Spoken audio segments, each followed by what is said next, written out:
सोचें जरा, एक पैगाम, एक गार और एक ऐसा इनकलाब जो दुनिया का नक्शा हमेशा के लिए बदल दे। जी हाँ, आज हम इस्लाम के ज़ुहूर की कहानी को समझने की कोशिश करेंगे। वही के नुज़ूल से लेकर एक अजीम सल्तनत की बुनियाद तक, उन तमाम अहम लम्हात पर नजर डालेंगे जिन्होंने तारीख का धारा ही मोड़ दिया। तो चले देखते हैं कि हमारा ये सफर कैसा रहेगा। हम इसे 6 हिस्सों में देखेंगे, ठीक है? सबसे पहले बात करेंगे पैगंबर से पहले के अरब की, फिर देखेंगे कि वही और मुज़ाहमत का दौर कैसा था। उसके बाद आएगी हिजरत, फिर वो फैसला कुन जंगें, सुलह से फतह तक का सफर और आखिर में अरब का इत्तेहाद। तो चलिए शुरू करते हैं। तो चलें सबसे पहले कदम से शुरू करते हैं। देखें, किसी भी बड़े इंकलाब को समझना होना तो उसका पस मंज़र जानना बहुत ज़रूरी होता है। तो सवाल ये उठता है कि इस्लाम के ज़ुहूर से पहले अरब की सरजमीन आखिर थी कैसी? अच्छा, तो इस दौर को जाहिलियत कहते हैं, यानी जहालत का जमाना। काबा जो कभी तौहीद का मरकज हुआ करता था, वो भी बुतों से भरा पड़ा था। मुआशरे का हाल ये था कि नौज़ायदा बच्चियों को जिंदा दफन कर दिया जाता था और गुलामी तो जैसे एक आम सी बात थी। लेकिन आप जानते हैं, इसी गहरी तारीकी में एक उम्मीद की किरण भी थी। यहूदी सहीफों में एक आने वाले नबी की पेशगोइयां मौजूद थीं, जिनका नाम अहमद बताया गया था, और यूं समझें कि एक दुनिया उनके इंतजार में थी। फिर 570 ईस्वी में पैगंबर इस्लाम सल्लल्लाहु अलैहि वसल्लम की विलादत हुई। जिंदगी आगे बढ़ी और जब आप 40 साल के हुए तो गारे हिरा में इबादत के दौरान आप पर पहली वही नाजिल हुई। ये इस्लाम के आगाज का ऐलान था। लेकिन फिर 619 ईस्वी में एक बहुत ही मुश्किल वक्त आया।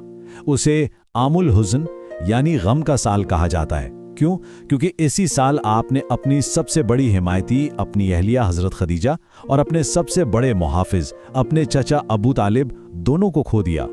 तो वही के नुज़ूल के साथ ही एक नए दौर का आगाज तो हो गया, लेकिन ये पैगाम जितना इनकलाबी था, उसकी मुखालिफत भी उतनी ही शदीद थी। अब देखते हैं कि मक्का में इस दावत को कैसी जबरदस्त मुज़ाहमत का सामना करना पड़ा।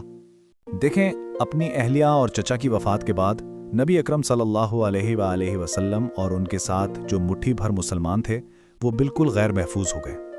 मक्का के सरदारों, खास तौर पर अबू जेहल और अबू सुफियान जैसे लोगों ने सोचा कि यही मौका है। उन्होंने जुल्म सितम की इंतहा कर दी, यहाँ तक कि बात कत्ल की साजिशों तक जा पहुंची।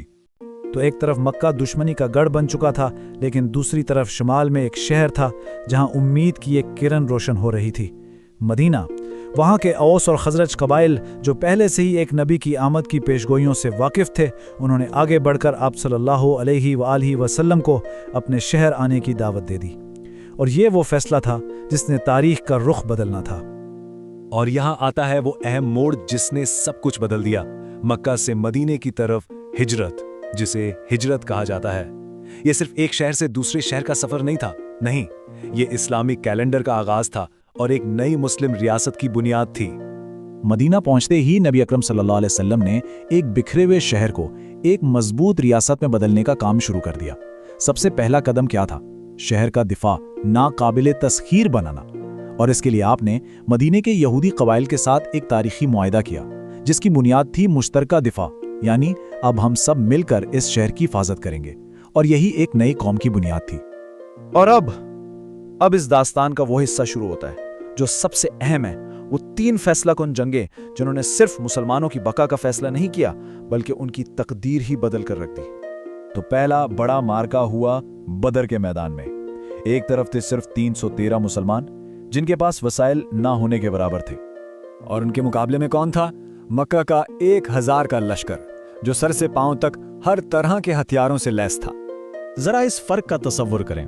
मुसलमानों के पास कुल 8 तलवारें और सिर्फ 2 घोड़े, जबकि कुरैश का लश्कर पूरी तरह मुसल्ला था।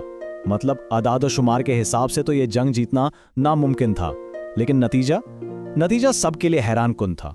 माखज़ इसे एक मौजज़ाती फतह कहता है, जहां गैबी मदद ने जंग का पासा ही पलट दिया और इस्लाम का सबसे बड़ा दुश्मन अबू जहल इसी जंग में मारा गया। बद्र के बाद जाहिर है कुरैश ने बदला लेने की ठानी। जंग उहुद में मुसलमान तकरीबन जीत ही चुके थे, लेकिन फिर एक गलती हो गई। पहाड़ी पर तैनात तीरंदाजों ने माले गनीमत के लालच में अपनी पोजीशन छोड़ दी और बस जीती हुई जंग हाथ से निकल गई। ये एक बहुत सख्त सबक था कि फौजी नज़्म ज़ब्त और क़यादत की इताअत कितनी अहम है। और उसके बाद आया सबसे बड़ा चैलेंज, जंगे खंदक। इस बार अरब के तमाम कबाइल इकट्ठे हो गए। 10,000 का लश्कर। मकसद एक ही था, इस्लाम को जड़ से खत्म कर देना।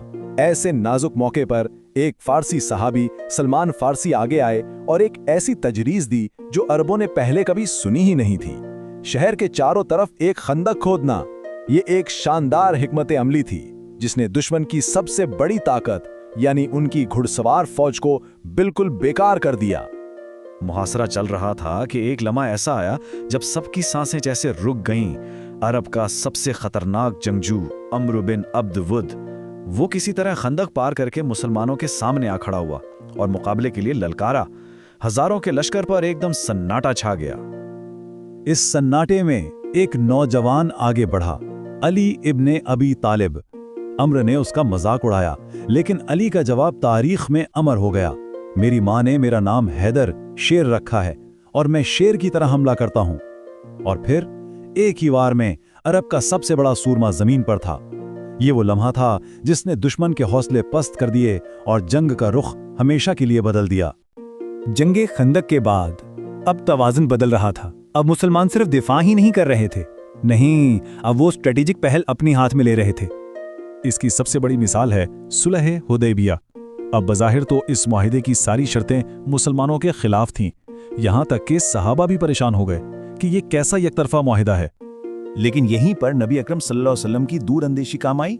हुआ ये कि जिन 9 मुस्लिमों को वापस भेजा गया वो मक्का वापस गए ही नहीं। उन्होंने सहरा में अपना एक ग्रोह बना लिया और मक्का की तिजारती काफिलों पर हमले शुरू कर दिए। इससे मक्का की मईशत को इतना नुकसान पहुंचा कि आखिरकार उन्होंने खुद नबी अकरम सल्लल्लाहु अलैहि वसल्लम से दरख्वास्त की कि भाई इस शर्त को ख़त्म करें और इन लोगों को मदीने में पनाह दे दें। तो जो बज़ाहिर शिकस्त थी वो एक बहुत बड़ी सिफारती फतह साबित हुई। और अब हम कहानी के आखिरी मरहले में दाखिल हो रहे हैं, यानी मक्का की फतह और पूरे जजीरा नुमा अरब पर इस्लाम का इत्तेहाद। तो जब कुरैश ने मुआहिदा तोड़ा, नबी अकरम सल्लल्लाहु अलैहि वसल्लम ने एक लश्कर तैयार किया और इस बार तादाद क्या थी? 10,000। याद है, ये वही मुसलमान थे जो कुछ साल पहले सिर्फ चंद 100 थे। फतेह मक्का वाकई इस्लाम की तारीख का एक शानदार लम्हा है। 10,000 का लश्कर मक्का में दाखिल हुआ और तकरीबन कोई खून खराबा नहीं हुआ। नबी अकरम सल्लल्लाहु अलैहि वसल्लम ने काबा को बुतों से पाक किया और फिर उन्होंने उन सब लोगों को आम माफ़ी दे दी जिन्होंने सालों तक उन पर जुल्म किया था, अबू सुफियान समेत सबको।